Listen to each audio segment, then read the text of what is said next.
ஒரே சாம்பார்ல தொடங்கிய ஹோட்டல் இன்னைக்கு பெரிய ரெஸ்டாரண்ட். இங்க நம்ம நிஷா வயல்ல இருந்து வீட்டுக்கு நடந்து வரும்போது நம்ம ஏதாவது லைஃப்ல முன்னேறணும் பண்ணி இல்லைன்னா இப்படி வீட்டு வேலை செஞ்சு வாழ்க்கையை முடிஞ்சு போயிடும், ஹோட்டல் ஆரம்பிக்கலாம். ஆனா இட்லி தோசை பூரி பொங்கல் எல்லாம் செஞ்சாலும் ஒரே சாம்பார் தானே நமக்கு வைக்க தெரியும், என்ன பண்றது அப்படின்னு யோசிச்சுக்கிட்டே வர. அப்புறம் அவளோட வீட்டுக்கு போய் அத்தை கிட்ட, அத்தை நான் ஒரு ஹோட்டல் ஆரம்பிக்கலான்னு முடிவு பண்ணிருக்கேன்னு சொல்றா. அவங்க அதை கேட்டதும் நீ அதுவும் ஹோட்டலா அப்படின்னு சிரிக்கிறாங்க. உனக்கு ஒழுங்கா ஒரு சாம்பாரே வைக்க தெரியாது, போய் நடக்கிற வேலைய பாருன்னு சொன்னதும் நிஷா சோகமா பெட்ரூம்ல போய் உட்காந்து அழுவுறா. அப்புறம் அவகிட்ட இருந்த பணத்தை வச்சு ஒரு சின்ன ஹோட்டல் ஆரம்பிச்சுட்டா. கடையில முருகர் போட்டோ முன்னாடி, கடவுளே என் ஹோட்டல் நல்லபடியா போகணும் அப்படின்னு வேண்டிக்கிறா. என்னை பார்த்து சிரிச்சவங்க முன்னாடி நான் வளர்ந்து காட்டணும்னு நினைக்கிறா. அவ தனியாவே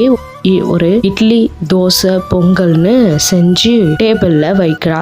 எல்லாம் ரெடி பண்ணியாச்சு. ஆனா இதுக்கெல்லாம் தொட்டுக்க சாம்பார் மட்டும்தான் அவ வச்சிருக்கா. அப்போன்னு பார்த்து ஒரு கப்பிள்ஸ் உள்ள வராங்க. நிஷாவோட ஹோட்டலுக்கு வந்து ஃபுட்டு என்னென்ன இருக்குன்னு கேக்குறாங்க. நிஷாவும் எல்லா டிஃபன் ஐட்டமும் இங்க இருக்கு, இட்லி தோசை பூரி எல்லாமே இருக்கு அப்படின்னு சொல்றாங்க. அப்போ அவரு எனக்கு ஒரு பிளேட் இட்லின்னு சொல்றோம், அவங்க ஒய்ஃபு எனக்கு ஒரு பிளேட் பூரி வேணும் அப்படின்னு கேக்குறாங்க. இவளும் உள்ள போய் இட்லி பூரி எடுத்துட்டு வந்து கொடுக்கறா. இதுக்கு தொட்டுக்க எதுவும் தரமாட்டீங்களா அப்படின்னு கேட்டது, இதோ எடுத்துட்டு வரேன்னு சொல்லி சாம்பார் எடுத்துட்டு வந்து ஊத்துறா. அதுக்கு அவரு என்ன வெறும் சாம்பார் தான் வச்சிருக்கீங்க, சட்னிலாம் இல்லையான்னு கேக்குறாங்க. அவங்க ஒய்ஃப் என்ன பூரிக்கு சாம்பார் மட்டும் தரீங்க, எனக்கு குருமா தான் வேணும்னு கேக்குறா. இவ வந்து நீங்க இன்னைக்கு நியூஸ் பார்க்கலையா, இன்னைக்கு சாம்பார் சாப்பிட்டா எல்லாருக்கும் அதிர்ஷ்டம் கிடைக்கும்னு சொல்லியிருக்காங்க, அதனால நான் இன்னைக்கு வெறும் சாம்பார் மட்டும் தான் வச்சிருக்கேன் அப்படின்னு சொன்னதும் அப்படியா அப்படின்னு சொல்லிட்டு ரெண்டு பேரும் சரி சாம்பாரே குடும்பம்னு சொல்லி வாங்கி சாப்பிட்றாங்க. சாப்பிட்டு முடிச்சிடும்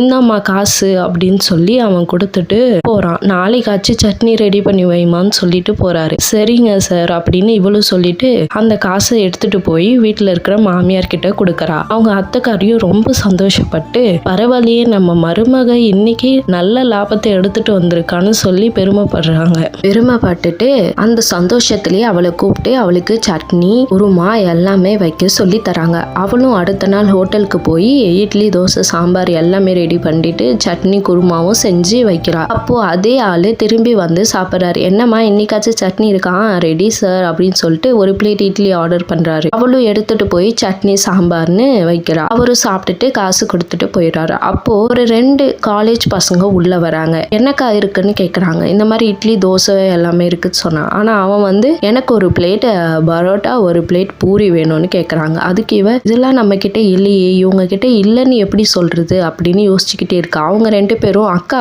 என்ன யோசிச்சுக்கிட்டே இருக்கீங்க, இதெல்லாம் உங்ககிட்ட இருக்கா இல்லையா, எங்களுக்கு ரொம்ப பசிக்குது, இல்லைன்னா சொல்லுங்க நாங்க வேற கடைக்கு போறோம் அப்படின்னோடனே இவ வந்து சொல்றா, என்னப்பா தம்பி டாக்டர் சொன்னதை நீங்க யாருமே கேட்கலையா, ஆயில் ஐட்டம் நிறைய சாப்பிட்டீங்கன்னா உங்களுக்கு வந்து ஹார்ட் அட்டாக் வந்துடும், நிறைய பேட் கொலஸ்ட்ரால் ஏறும், உங்களுக்கு சீக்கிரமாவே தொப்பை போட்டுக்கும், எங்க கடைக்கு வரவங்க எல்லாருக்குமே நாங்க நல்லதுதான் செய்வோம், நல்ல ஃபுட்டை தான் கொடுப்போம், அப்படி இங்க எப்பவுமே இட்லி தோசை பொங்கல் இதுதான் கிடைக்கும் அப்படின்னு சொல்றா. இவங்களோட நல்ல எண்ணத்தை நினைச்சு அவங்க ரொம்ப சந்தோஷப்பட்டு சரி எங்களுக்கு 2 பிளேட் இட்லி கொடுங்க அப்படின்னு சொல்லி ஆர்டர் பண்ணி சாப்பிட்றாங்க. சாப்பிட்டு முடிச்ச சந்தோஷத்துல அவங்க கிட்ட காசும் கொடுத்துட்டு கிளம்புறாங்க.